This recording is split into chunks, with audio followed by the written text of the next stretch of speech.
rank students. The goal of education is to help every young person, boy, girl, black, white, green, to reach his or her full potential.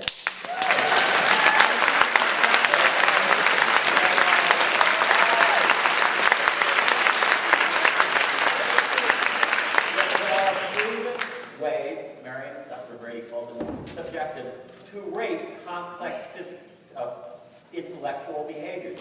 We do it in lots of areas. We judge the Olympics, subjectivity. We know who the best diver and the best ice dancers are. There's no standardized test for that. We can look at the body of work that a student produces, and well-trained teachers, and I think teachers do need better professional development in order to do this well, can grade that. And I'm a Reaganite in this, trust but verify.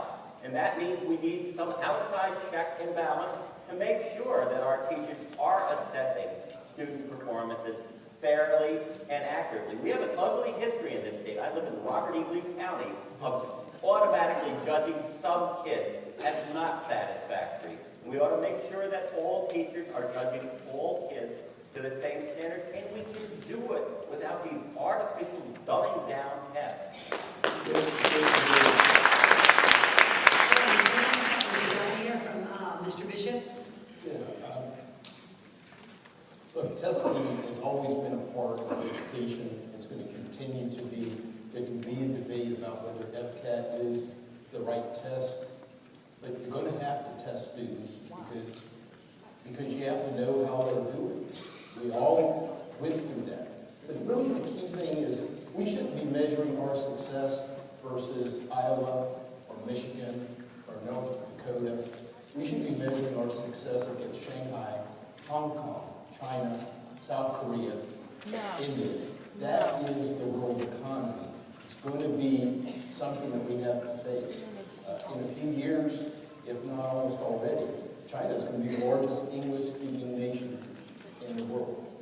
And yet, about 64,000 students a few years ago took Mandarin Chinese in the entire United States.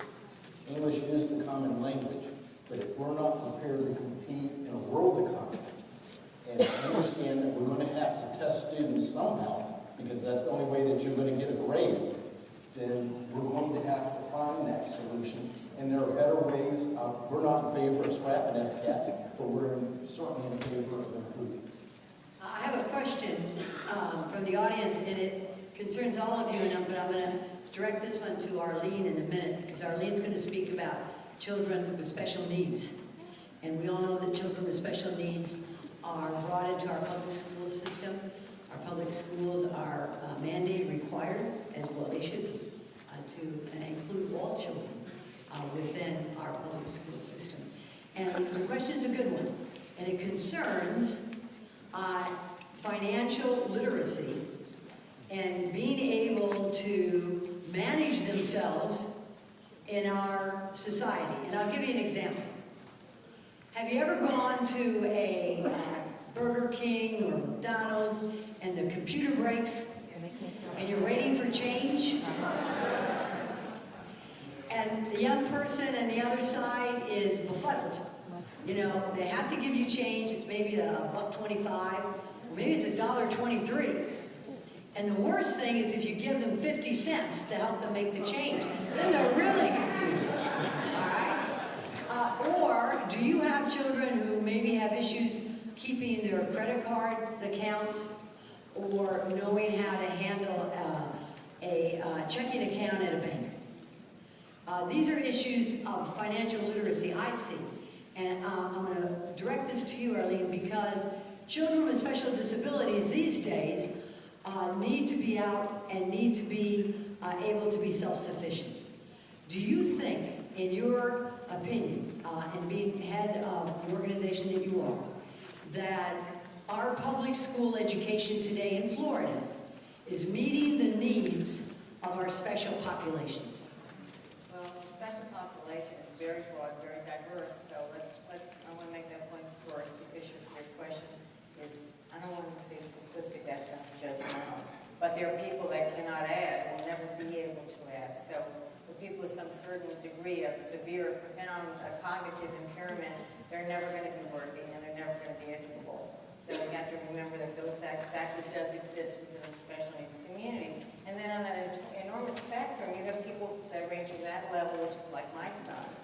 to educable, trainable college graduates. You have the autism spectrum, you have Asperger's people.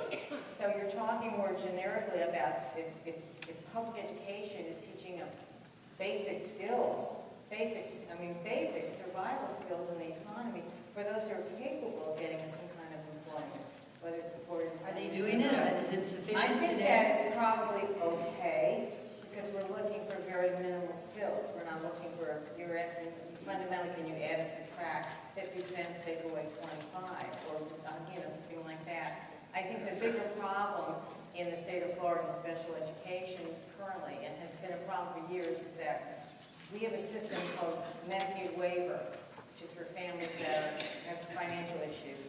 And for the Medicaid waiver population, they get certain services that are badly needed for the special, in the developmental disabilities world. Unfortunately, the waiting list for that program, which is the financial criteria program, is about 15 years, getting longer. And unless you have some kind of crisis, you're not moved to the top of the waiting list. So meantime, these families are dependent during the public school years, from birth to 22, on getting special education, getting all the technology they can get, and the training they can get, and the therapies, because they cannot get it in med waiver. And so it's critical, and I just want to be sure I get this point out today, if nothing else, that we fund properly special education, because these families, more than ever, are dependent on it, dependent on good teachers, and we need to find more teachers, and maybe give them what you might call combat pay, but make incentives to bring more teachers, good teachers, into special education. Do we have enough teachers in Florida for special needs? I don't know the statistics on the numbers, but I know that we need more, we need quality ones. My daughter teaches in Apopka, which is a suburb, not suburb, it's a little city next to Orlando. And she has a brother or a son who's developmentally disabled. She had no interest in going to special ed, and that's something you would think would want to. So when you're talking generically, we need people that want to do it, and they have to want to do it. It's a very challenging area of education, and they need to get reimbursed appropriately. Joseph Burnett. Yeah, in the previous question that you were asking concerning those people coming, students coming in from different cultures, it's not just simply cultural competence. It is academically demonstrated that language acquisition takes a particular length of time. Students that are coming in from a particular language background that is fully reinforced in their own home within the country where they live, takes anywhere from 3 to 4 years to have social language skills. For them to obtain academic mastery, which will give them the ability to truly read and understand Shakespeare and talk about it, it takes anywhere from 5 to 7 years. So this tendency for us to start grading students as they're coming out of the plane, and we give them an FCAT when the person doesn't understand the difference between a group CAT and a mini CAT.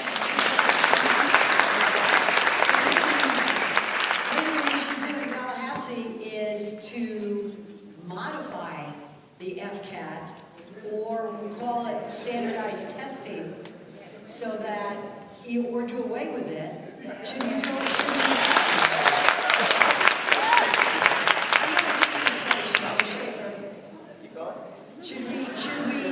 should we do away with the FCAT as we know it?